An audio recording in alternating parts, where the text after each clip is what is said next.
একলাই বুঝি পাইছি বাংলাদেশিরা নিয়ে গেছে। বাংলাদেশে দুষ্কৃতীদের দৌরাত্ম্য, ফের অপহৃত ভারতীয় কৃষক শীতলকুচির সীমান্ত থেকে। ভারত বাংলাদেশের সীমান্তে ফের বাড়ছে অশান্তির অভিযোগ। শীতলকুচি ব্লকের গোলেনাওহাটি পঞ্চায়েতের মীরাপাড়া সীমান্ত সংলগ্ন মাঠ থেকে রবিবার দুপুরে কৃষক কৃষ্ণকান্ত বর্মনকে জোর করে টেনে নিয়ে যায় বাংলাদেশি দুষ্কৃতীরা। ঘটনায় গোটা এলাকা চাঞ্চল্যে উত্তাল। স্থানীয় সূত্রে জানা গিয়েছে, ধান রোপণের কাজে মাঠে ব্যস্ত ছিলেন কৃষ্ণকান্তবাবু। ঠিক সেই সময় ওপার থেকে গবাদি পশু ঢুকে পড়ে তার জমিতে।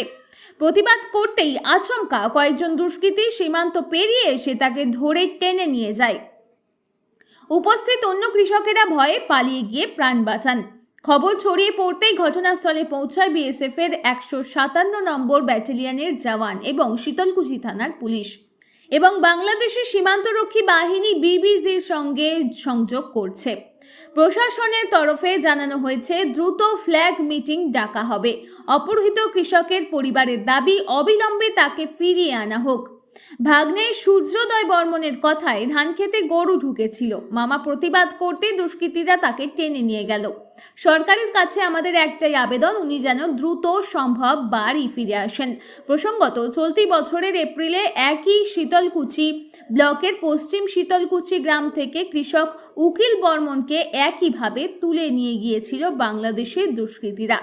দীর্ঘ প্রায় 29 দিনের আলোচনার পর তাকে ফিরিয়ে আনা হয়েছিল। ফলে ফের একই ঘটনা পুনরাবৃত্তি সীমান্তবর্তী মানুষকে আতঙ্কিত করে তুলছে। এলাকাবাসীর অভিযোগ, সীমান্তে টহলদারি আরও বাড়ানো দরকার এবং চাষের জমিতে গবাদি পশুর অনুপ্রবেশ রুখতে কার্যকর পদক্ষেপ নিতে হবে। তাদের একটাই দাবি, যত দ্রুত সম্ভব কৃষ্ণকান্ত বর্মনকে নিরাপদে ফিরিয়ে আনতে হবে। যদিও সীমান্ত প্রশাসনের পক্ষ থেকে এখনও আনুষ্ঠানিক বিবৃতি আসেনি, তবে বিএসএফ ও স্থানীয় পুলিশ জানিয়েছে তদন্ত শুরু হয়েছে এবং প্রয়োজনীয় কূটনৈতিক উদ্যোগও নেওয়া হচ্ছে। ওই নিয়ে বুঝি ক্যাসাল হয়েছে। হ্যাঁ, পরে কি হয়? পরে ওই তো একলাই বুঝি পাইছে বাংলাদেশিরা নিয়ে গেছে। বাংলাদেশি নিয়ে গেছে। কি নাম ওনার যাকে নিয়ে গেছে? কৃষ্ণকান্ত বর্মন। কি হয় আপনার? ভাই হয়। ভাই হয়? হ্যাঁ। মানে প্রতিনিয়ত কি ওইদিকে কাজে যায়? হ্যাঁ, প্রতিদিন কাজে যায়। আপনারাও যান? হ্যাঁ, আমরাও যাই। আজকে যাননি? আজকে নাই। হ্যাঁ, কালকেও গেছি। মানে ওইদিকে কি ওদের ছাগল আপনাদের ধান ক্ষেত নষ্ট করে? আচ্ছা, ওদের কি মানে ওদের সাথে কোনো বর্ষা হয়েছিল, মানে ক্যাসাল হয়েছিল কোনো? ওই যে ক্যাসাল বুঝি আজকে হইছে। হ্যাঁ। উনি কি একাই গেছিল আজকে? একাই গেছি। ওই তো আজকে লোক যায় নাই বেশি। ছোট ভাই আছে তাই না। ছোট ভাই জ্বর ধরছে, ছোট ভাই ইউটিউবে পায় না। যায়নি। কি চাইছেন এখন আপনারা? কি চাইছি এখন? ভাই কি চাই আর কাজ চাই? ফেরত চাচ্ছে। হ্যাঁ। পুলিশ প্রশাসনের সাথে আপনাদের কথা হয়েছে? না, এখন তো হয় নাই, এই যে এখন বলবো।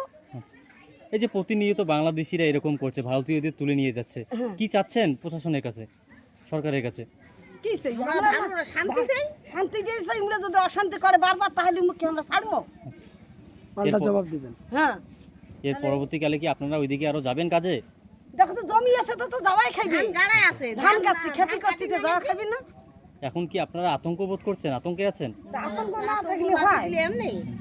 কি নাম আপনার? বিনুবালা বর্মন। কি নাম বললেন আপনার ভাইয়ের? কৃষ্ণকান্ত বর্মন। আর বাড়িটা? বাড়িটা তো সামনে। কি? মিডিয়াপাড়া।